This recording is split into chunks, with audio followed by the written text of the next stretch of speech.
कुंडलपुर के बड़े बाबा की, रामटेके श्री शांतिनाथ भगवान की, 1008 श्री बर्धमान स्वामी की, 2400 तीर्थंकर भगवान की, संत शिरोमणि आचार्य गुरु श्री विद्यासागर जी महाराज की, आचार्य श्री समय सागर जी महाराज की, मुनि श्री अभय सागर जी महाराज की, मुनि श्री प्रभात सागर जी महाराज की, मुनि श्री चंद्र सागर जी महाराज की, मुनि श्री निर्भीक सागर जी महाराज की, 3,9 करोड़ मुनि राजों की, उत्तम सत्य धर्म की, परम पूज्य मुनि श्री सागर जी महाराज की समस्त की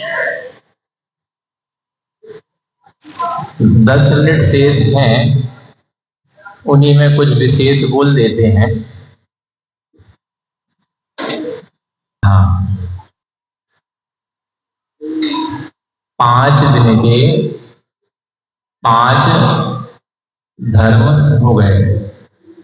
प्रथम दिन का जो धर्म है उत्तम क्षमा, उसका हाइकू आपके सामने बताते हैं। यहाँ तो वह नहीं लगा, बाहर जहाँ चरण धोते हैं आप लोग अपने पैर, उधर पर फ्लैक्स लगा हुआ है, उसमें लिखा है आचार्य श्री वह हाइकू जो है, बचो बचाओ पाप से, पापी से ना पुण्य कमाओ। इसका अर्थ यह है कि अपन को पाप से बचना है, पापी से नहीं। उससे पुण्य की प्राप्ति होगी। वह उत्तम क्षमा धर्म के ऊपर घटाया है। क्रोध यदि आता है आपको तब के लिए संक्षेप में आपको 5 दिन के बता देते हैं। दूसरे दिन का मार्गव धर्म के लिए है, मान शत्रु है, कछुआ बनो बचो खरगोश से। यह मार्गव धर्म के लिए है। जब मान कसाय आती है तो आपने बचपन में विद्यालय में यह कहानी पढ़ी होगी, कछुआ और खरगोश की। हमने भी पढ़ी है, चित्र भी देखा है, और उसमें वही कहानी संक्षेप में लगा दी गई है। जिसको मान होता है, किसको मान होता है? खरगोश को, कि मैं बहुत तेज भागता हूं, और कछुआ को तो होता नहीं। दोनों में प्रतियोगिता होती है। खरगोश सोचता मैं तो तेज भागता हूं, तो रास्ते में पेड़ की छांव में बैठ करके विश्राम करता है और उसकी नींद लग जाती है। कछुआ धीमी गति से, एक गति से चलता है, पहुंच जाता है, जीत जाता है। तो जिसको मान था उसकी हार हो गई। यह उसमें मान कसाई के ऊपर घटाया है। तीसरे दिन का हाइकू जो है आर्जव धर्म के लिए है। वह हाइकू है, बाहर टेढ़ा बिल में सीधा होता, भीतर आओ या भीतर जाओ। उसमें मुनि के लिए कहा है और सर्प के लिए कहा है। मुनि जब सप्तम गुण स्थान में रहते हैं तब निर्विकल्प उनका ध्यान लगता है, और जब 6वें गुण स्थान में आते हैं तो वहां पर ध्यान में बाधा आती है और क्रोध मान माया लोभ आदि संजुलन रूप में प्रज्वलित होती रहती है कसाय। तो सर्प जब सीधा जाता है, बिल में जाता है तो सीधा जाता है, उसमें बिल भी बना हुआ है चित्र में, और जब बाहर आता है तो टेढ़ा रहता है। वैसे ही मुनि के लिए वहां उपमा मिली है, जब वह ध्यान में जाते हैं तो सीधे रहते हैं, और जब बाहर आते हैं तो टेढ़े हो जाते हैं। ठीक है। फिर चौथे क्रम का जो हाइकू था वो कल आपको बता चुकी हैं, अपना ज्ञान शुद्ध ज्ञान ना, जैसे वार्ष पानी ना। और 5वां आज का दिन जो है उसमें हमें कहानी सुनानी थी, बसु झूठ से थी, नरक पहुंचा स्वर्ग में नारद गया। लेकिन हो गया ऐसा कि हमारे रचित भैया जी ने वो कहानी सुना दी। तो अब हमारा समय तो उनने वैसे भी लिया और ऐसे भी सुना दी, तो हमको अब वो सुनानी नहीं है। तो हम आपको आचार्य जी की कहानी सुना देते हैं, जो आचार्य जी प्रति वर्ष सुनाते थे। कहां पर? 10 लक्षण धर्म में उत्तम सत्य के दिन। और हम सुनते तो थे, लेकिन हमें ये नहीं पता था कि वह कहानी इस हाइकू पे घटती है। जब वह हम हाइकू की सूची, हमें रुचि हाइकू में ज्यादा है, तो हाइकू की सूची का आलोचन कर रहे थे, पढ़ रहे थे, और योग संयोग ऐसा देखो कि आचार्य जी की कहानी उत्तम सत्य के दिन चल रही थी। प्रतिवर्ष वह कहानी होती थी, कहानी चल रही थी और हाइकू, उस हाइकू पे हमारी उंगली गई और हमने जब पढ़ा तो हमने अरे ये तो वही हाइकू है जो कहानी चल रही है। तब उस दिन हमें उस हाइकू का राज पता चला, नहीं तो हम हाइकू का राज नहीं निकाल पाते कभी। वो हाइकू यहाँ लिखा होगा, जहां तक गाय बताती तप्त लोह पिंड को मुख में ले सक। इसका अर्थ यह है कि एक दो देवरानी जेठानी है, कहानी अच्छे से बताते थे, हम आपको संक्षेप में बता देते हैं कम समय में। देवरानी जेठानी दो हैं, एक का बेटा है और एक का बेटा नहीं है, मतलब उसकी संतान नहीं है, ठीक है।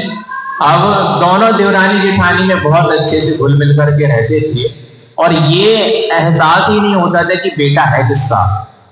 लेकिन जिसका बेटा नहीं था उसके अंदर कसाय उत्पन्न हुई और लोभ उत्पन्न हुआ, तो उसने ये सोचा कि मेरी संतान तो है नहीं और इसकी संतान है, तो इसके नाम पूरी संपत्ति हो जाएगी। तो उसने सोचा कि इस बेटे को अलग कर दें, तो जो है संपत्ति हमें मिलेगी, तो बेटे के नाम पूरी संपत्ति हो जाएगी। और उसने ऐसा ही किया। और घर में पहले के समय में क्या होती थी, गाय हुआ करती थी, तो उसने क्या किया, उसको मार दिया और गाय की सींग में फंसा दिया बालक को। तो गाय के सींग में फंस गया और पता किसी को चलने दिया नहीं। फिर क्या हुआ कि गाय के ऊपर आरोप आ गया कि गाय ने मारा है सींग से, जैसे न्यूले वाली कहानी आपने सुनी होगी।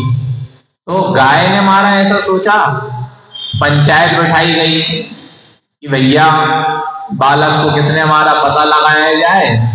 गाय तो सीधा सीधा दिख रहा है कि गाय ने मारा है, लेकिन पंचायत फिर भी बिठाई गई, खोजबीन हुई। पुराने समय की बात है, उस क्षेत्र में पंचायत भी बैठी है वृक्ष के नीचे, ठीक। पंचायत बिठाई गई और वहां पर निर्णय लिया गया। पंचायत के जो मुख्य पंच थे उन्होंने निर्णय किया कि एक कढ़ाई में भरा हुआ गरम तेल है और गरम तेल में एक लोहे के गोले को डाल देंगे और उसमें आकर के घर के प्रत्येक सदस्य आकर के वह गोले को उठा करके वहां रखेंगे, यह बेंच पर या चबूतरे पर रख देंगे और वापस गोले को वहां डाल देंगे। जिसका हाथ नहीं चलेगा उसने यह कार्य नहीं किया। यह पंचायत ने निर्णय सोचा। तो गाय ने सोचा कि यह मनुष्य बड़ा झूठा प्राणी है और यह जो है कुछ भी चतुराई से हमें फिर आरोपित कर सकता है। तो गाय को रहा नहीं गया और गाय ने क्या किया, तेजी से दौड़ लगा करके आई और सबसे पहले उसने मुख से अपने उस लोहे के तप्त गोले को उठाया और रख दिया चबूतरे पर निकाल कर और सिद्ध कर दिया कि हम झूठे नहीं हैं, घर के सदस्य पहले हम ही हैं, ये समझ लो, बाकी सबकी हमें नहीं पता, क्योंकि गाय के सींग में उस बालक को फंसा दिया था। तब अजय ने हाइकू बनाया होगा, गाय बताती तप्त लोह पिंड को मुख में ले सत्य, यानी सत्य। ऐसी है सत्य धर्म की कहानी हो गई।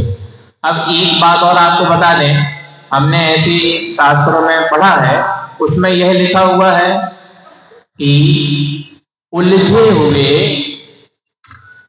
संत साधु को सुलझाने के लिए, ध्यान से सुनो ना, उलझे हुए साधु को सुलझाने के लिए, मोहिनी के लिए, वह समझ लीजिए।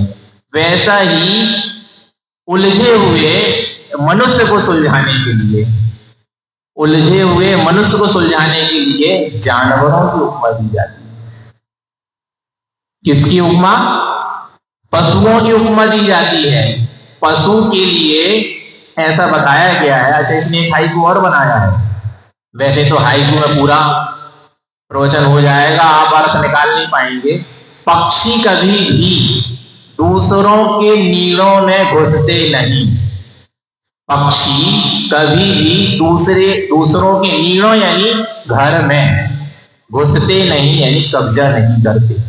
मनुष्य जो है वह इस प्रकार की क्रिया करता है। और शास्त्रों में मनुष्य त्रिंचों का उदाहरण दिया है मुनियों से तुलना करने के लिए। कैसे? जैसे स्वान निद्रा बताई है मुनियों के लिए। कौन सी निद्रा? स्वान निद्रा बताई है, मतलब कुत्ते की नींद बताई है मुनि की। कैसे नींद खुलती है?